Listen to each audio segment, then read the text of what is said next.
विरासत और विकास का अद्भुत समन्वय प्रधानमंत्री मोदी की पहचान है। अगर किसी एक महापुरुष के विजन और दृढ़ इच्छा शक्ति के कारण आज देश में ये देखने को मिला है, तो वह प्रधानमंत्री मोदी के नेतृत्व में संभव हो पाया है। जनता पार्टी सरकार में जनता की आकांक्षा के अनुरूप विकास के कार्य हुए हैं। ये बातें उत्तर प्रदेश के मुख्यमंत्री योगी आदित्यनाथ ने सोमवार को मीडिया से बातचीत के दौरान कही। उन्होंने कहा कि जिन मुद्दों पर पब्लिक का सबसे ज्यादा समर्थन मिला है वो है इंफ्रास्ट्रक्चर।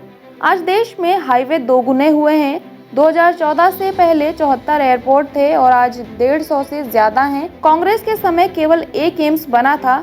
अटल जी की सरकार के समय 6 नए एम्स की स्थापना हुई। वहीं पीएम मोदी के कार्यकाल में 22 हो गए। इसके अलावा आईआईटी, आईआईएम, IIIT का विस्तार और 1 डिस्ट्रिक्ट 1 मेडिकल कॉलेज विकास की नई गाथा उत्तर प्रदेश में कह रही है। सीएम योगी ने आगे कहा कि पहली बार देश में विरासत का सम्मान भी देखने को मिला है। काशी में विश्वनाथ धाम, महाकाल में महालोक, केदारपुरी, बद्रीनाथ और सोमनाथ द्वार का पुनरुद्धार और अयोध्या में 500 साल का इंतजार समाप्त होना और प्रभु श्री राम का पुनः विराजमान होना। उन्होंने कहा कि जनता इन मुद्दों को पूरा समर्थन दे रही है और यह समर्थन प्रधानमंत्री मोदी के नेतृत्व में फिर से प्रचंड बहुमत की सरकार बनाने के लिए आशीर्वाद में बदलेगा। साथ ही पूरे देश में फिर एक बार मोदी सरकार का स्वर गूंज रहा है।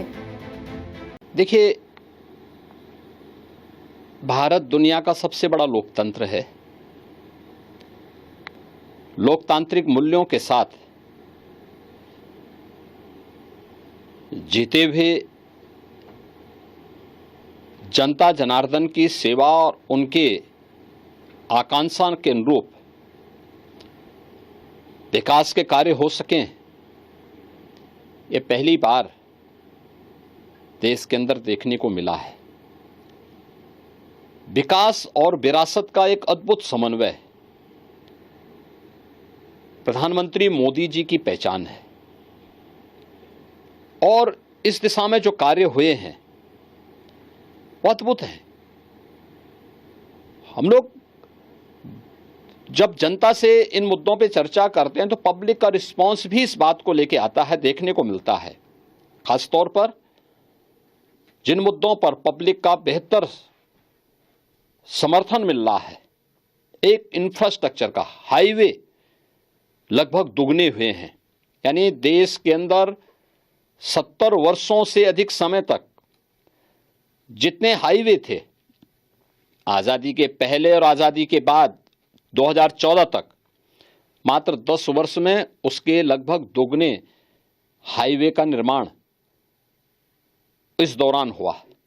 एयरपोर्ट देश के अंदर 2014 तक मात्र 74 एयरपोर्ट थे, आज 150 से अधिक एयरपोर्ट हैं।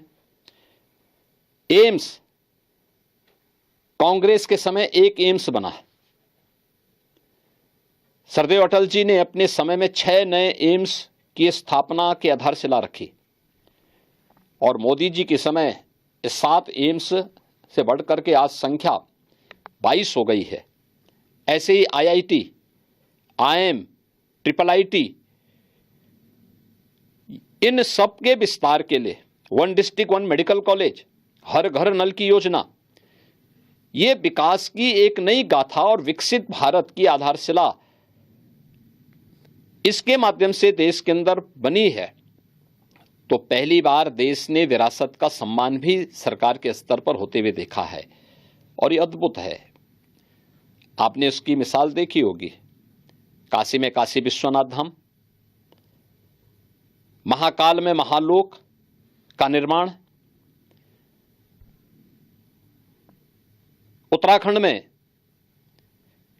केदारपुरी में एक नए स्वरूप में आना, बद्रीनाथ धाम का पुनरुद्धार का कार्य, सोमनाथ मंदिर की सुंदरीकरण का कार्य और 500 वर्षों का इंतजार समाप्त करते हुए अयोध्या में प्रभु श्री राम लला का पुनः विराजमान हो जाना।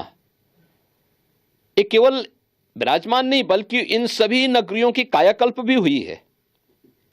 काशी में अगर आप देखेंगे, पहले 50 लोग एक साथ वहां पे बाबा विश्वनाथ जी का दर्शन नहीं कर पाते थे। आज 50,000 लोग एक साथ भी आ जाएं कोई समस्या नहीं। अयोध्या में पहले 500 लोग अगर अयोध्या में आ जाएं तो बड़ा संकट खड़ा हो जाता था। आज 5 लाख लोग एक साथ आ जा रहे हैं, कहीं कोई समस्या नहीं।